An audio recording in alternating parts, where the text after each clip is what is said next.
Olá pessoal, tudo bem com vocês? Aqui é o professor Bruno. Estamos iniciando mais uma aula do nosso curso Escola de Direito Eleitoral. O tema da nossa aula de hoje ainda é propaganda eleitoral, especialmente nós vamos abordar sobre as regras previstas na Lei das Eleições sobre a propaganda eleitoral na internet. Nós sabemos que dia após dia, eleição após eleição, o fator internet tem sido preponderante em tornar uma pessoa, um cidadão, eleito. Nós sabemos que as tecnologias que são aí construídas ao longo dos anos têm auxiliado positivamente os candidatos em uma aproximação a cada dia mais com o seu próprio eleitor. E é importante que todos os atores do processo eleitoral conheçam de fato essas regras para poder aproveitar essas brechas e esses novos dispositivos tecnológicos colocados à sua disposição, como, por exemplo, as redes sociais. Então, nós precisamos entender de fato como as regras eleitorais são colocadas para que nós possamos não infringi-las e estar ali atento ao que a própria lei das eleições, ao que a própria jurisprudência do Tribunal Superior Eleitoral trata sobre essas regras de propaganda na internet. O que eu posso fazer, o que eu não posso fazer, o que foi permitido, quais são as alterações, tudo isso nós vamos debater, trazer para vocês aqui, apontar para vocês aqui o que é relevante para as eleições municipais do ano que vem. Tá certo? Lembrando que se você que está ouvindo, que está vendo esse vídeo, não adquiriu o curso ainda, é só passar no site www.eleitoralcombruno.com.br, tá bom? A primeira informação que eu vou trazer para vocês é o período de realização da propaganda na internet. A Lei das Eleições, a Lei número 9.504 de 97, é muito clara em dizer que a propaganda eleitoral na internet, assim como a propaganda de rua, ela vai começar após o dia 15 de agosto. O que isso significa?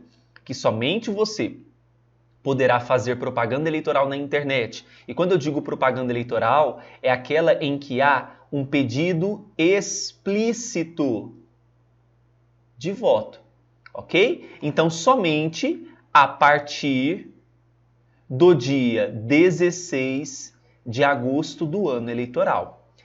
Nós sabemos, nós já estudamos o que é e o que não é considerado como propaganda eleitoral antecipada, não é? Então, por exemplo, quando eu tenho um pré-candidato, você que é pré-candidato, você pode se posicionar no Facebook a respeito de um panorama nacional, um aspecto político. Pode. Se não há pedido explícito de votos, isso não é configurado como propaganda eleitoral na internet. Tá certo? Então, primeiro ponto é o prazo, o momento pelo qual você pode ali iniciar a sua propaganda, a partir do dia 16 de agosto. Agora, quais são as formas de propaganda eleitoral na internet? Bom, a Lei das Eleições ela vai trazer para nós as seguintes formas.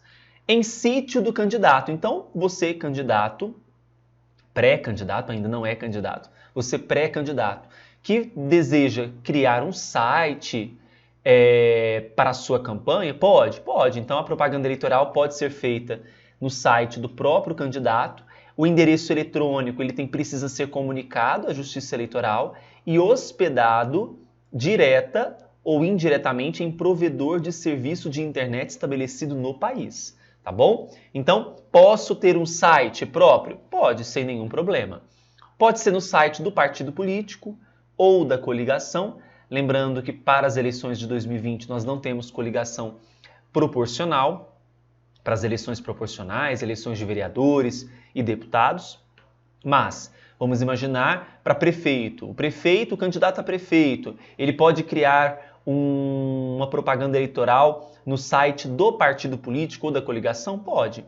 Aí, novamente, o endereço eletrônico, ele precisa ser comunicado à Justiça Eleitoral, ele precisa ser hospedado no provedor de serviço de internet estabelecido no país. Então, em sítio do candidato, em sítio do partido ou coligação, por meio de mensagem eletrônica para endereços cadastrados gratuitamente pelo candidato, pelo partido ou coligação. Então, suponhamos que você queira mandar uma mensagem eletrônica, vamos imaginar um e-mail, mas para que isso ocorra, esses endereços eles têm que ser cadastrados gratuitamente. Então, o eleitor, ele com a sua boa vontade, o seu bom coração, ele cadastra junto ao candidato, ao partido ou coligação, o e-mail para receber essas mensagens eletrônicas. Então, por mensagem eletrônica é possível. Mais à frente nós vamos observar que não é permitido compra e venda de cadastros eletrônicos.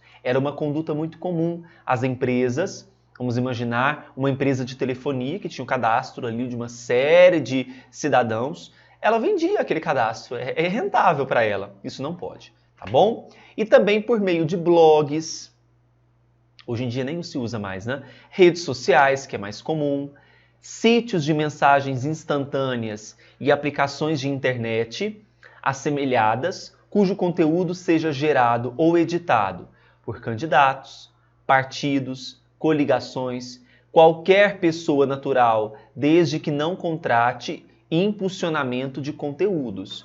Nós vamos perceber que o impulsionamento de conteúdo, ele é permitido ao candidato. Veja que aqui nós temos o qualquer pessoa natural. Então, suponhamos que eu sou o candidato. O meu primo que não é candidato, ele pode ali fazer uma propaganda